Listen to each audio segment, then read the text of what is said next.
Hello everybody, it's so good to be speaking to you. Hope you had a really lovely day today. I wanted to read you a book, so I hope you're all snuggled, ready for bed. If not, if you're watching this tomorrow, that's still fine, but I've got all snuggly. Eddie's all tired and snuggly from his big long walks today. So, our book is called Man on the Moon, A Day in the Life of Bob, and it's by Simon Bartram. Let's see what happens. Are you ready, Eddie? Man on the Moon. This is Bob. Perhaps you've heard people talk of him. You may know him better as the Man on the Moon.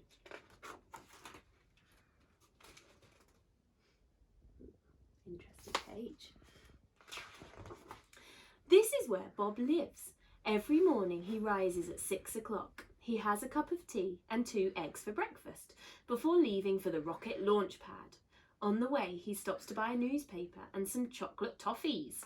He's on his way to work on the moon.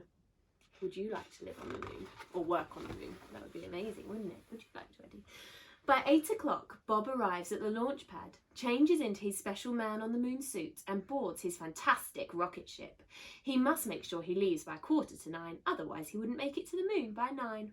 On the way, he reads the newspaper and does the crossword. If you look really closely, you can see him doing that in the rocket ship. Bob starts work. His job as Man on the Moon is very important. He has to keep the moon clean and tidy. Quite often, astronauts drop sweet packets and cans. Some people say that aliens are responsible for much of the rubbish, but Bob knows that's not true. There's no such thing as aliens. But look really closely here. I wonder if that's true, or if Bob is in for a surprise. Whoa. By 12:30, it's time to eat. Bob goes to his rocket ship to fetch his lunchbox. This usually contains 2 sandwiches, either cheese or peanut butter, an apple and some chocolate-covered nuts.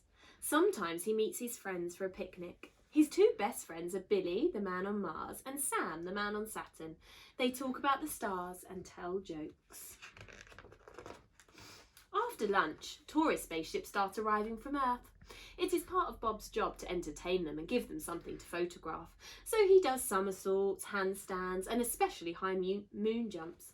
Sometimes he performs for as long as 2 hours and is left quite out of puff. Occasionally the tourist spaceships will land on the moon. When they do, Bob gives them a guided tour and a speech. He tells them lots of facts, such as how many craters the moon has or how long it takes to walk around it on stilts. Sometimes people ask him about aliens, and Bob explains patiently that there aren't any. Afterwards, Bob opens a small souvenir stand selling postcards, pencils, mugs, and small plastic moon models. Please don't take my dressing gown, Eddie. By 4:30, all visitors must leave the moon. Bob looks around to see that everyone has left. He checks inside any big craters in case anyone has fallen in, but there's never anyone in there. Eddie, you can't eat me, I'm trying to read a book. I know you're enjoying it. The working day is nearly over. It is time to check everything is in order before leaving for the night. Bob packs away his equipment and any unsold souvenirs into his rocket. He switches on the moon's nightlight before jetting off towards Earth. By this time he is very tired, but he still has to keep his wits about him while he's flying the rocket. Eddie, I need my hands. As he reaches Earth, it's about 5 o'clock. The rush hour is in full swing with everyone leaving work and going home, just like Bob. And if you look in on the people on Earth, I can see some aliens in there as well. Can you see some aliens, Eddie? At home, Bob is just like anyone else. First, he has a long bath. Moon work can make you very grubby, as sometimes the dust can get inside your suit. Then he goes to bed with a mug of cocoa. He sleeps soundly, bathed in moonbeams, very happy to be the man on the moon. And aliens? Well, Bob would know if there were any. Wouldn't he?